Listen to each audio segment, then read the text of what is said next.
Every time that you felt down that, don't really feel like you're seeing light at the end of the tunnel, just feel like you just keep. Welcome back to NBA Cinema. Hold up, because today we have to unpack this whole Lu Dort and Nikola Jokic situation that's exploding online. This Lu Dort-Nikola Jokic moment has officially gone viral, and now you've got an NBA legend, Eddie Johnson, publicly calling out Nikola Jokic over a couple of key issues. And listen to this. First up is Cameron Johnson, who stepped into the role that used to belong to Michael Porter Jr., and let's be honest, it hasn't hit the same.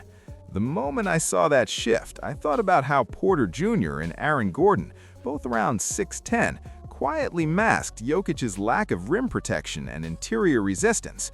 That size let Jokic operate comfortably on offense, always with the ball, orchestrating, dictating tempo, making every decision his way. And for that specific system, it clicked, no doubt about it. But now you look at Porter Jr. in Brooklyn, putting up 25 a night on 47% from the field and 37% from deep, and people are starting to whisper, hold up, he might have more in the bag. I'm not saying he's built to be the #1 option on a title team like Jokic proved he could be, but sometimes when players take losses or see their numbers dip, it's because they've been boxed into a corner 3 catch-and-shoot role instead of being allowed to explore the full skill set that could elevate a squad.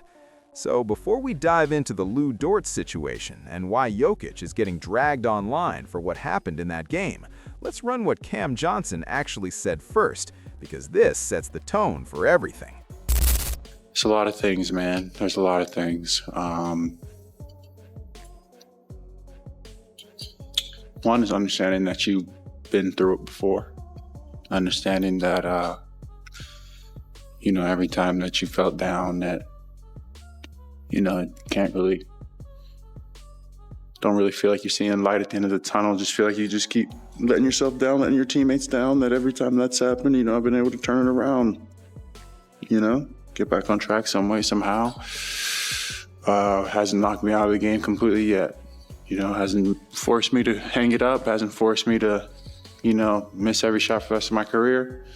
So I just got to kind of continue on with that trust and continue to work and forget about it. Knowing that it's, such a severe lack of contribution really shows up in the end. Yeah. Breakfast Club content isn't getting clipped up by creators like me or other channels like it used to. Back in the day, if Charlemagne dropped some wild take or a donkey of the day, people were all over it, posting clips left and right, and engagement was through the roof. You'd get tons of topics discussed, tons of reactions, but now that's basically gone. And it all comes down to this massive payday that the Breakfast Club, or really iHeart, scored. I'm guessing they even got bonuses out of this whole deal. But here's the struggle.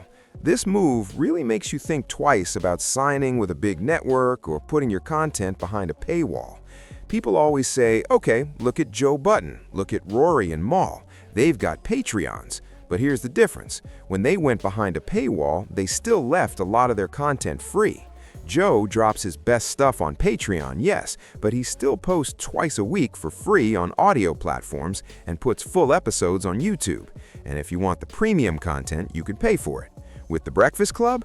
Nah. Everything's behind a paywall. The visuals, the clips, the only free thing you can touch is the radio show itself.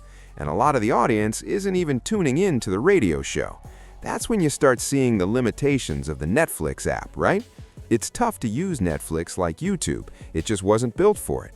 At first, I thought, okay, Netflix is one of the best streaming apps out there. But then I started using it, and I was like, hold up, this is kind of a pain.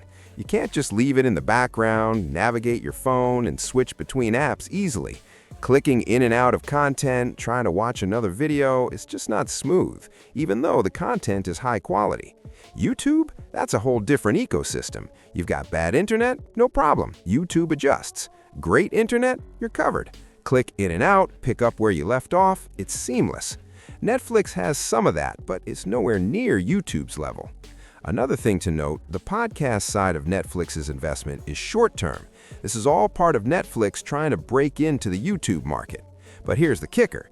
People forget Netflix has done this before with other shows. Miss Rachel, a huge kids series, is now behind a paywall too.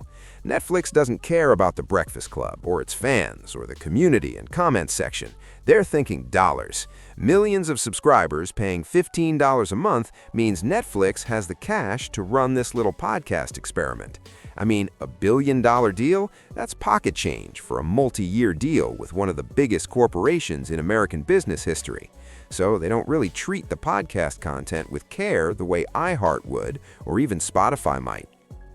What we're seeing now is Charlemagne and Jess Hilarious basically disappearing from the public conversation. Their voices and takes just don't cut through like they used to on YouTube. But YouTube is only a small piece of the puzzle.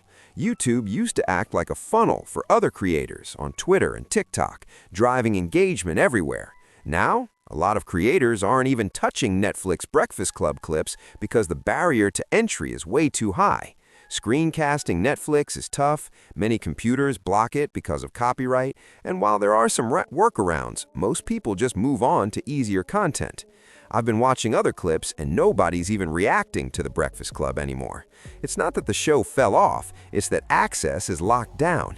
They've built a wall around themselves and reactions have disappeared. But let me know what you think. I feel like Jess Hilarious, Charlemagne, and DJ Envy know the game has changed. Sure, they probably scored a fat bonus from that rumored $1 billion iHeart Netflix deal, but being removed from the public conversation changes everything. They're now premium. The show isn't the accessible radio experience it once was, and this is what happens when greed takes over. On the flip side, they're on Netflix now, prestigious, so maybe that's a trade-off they're willing to make. But drop your thoughts in the comments. Breakfast Club fans, casual watchers, media watchers, do you think this is a big deal? Or are we like, who cares, man?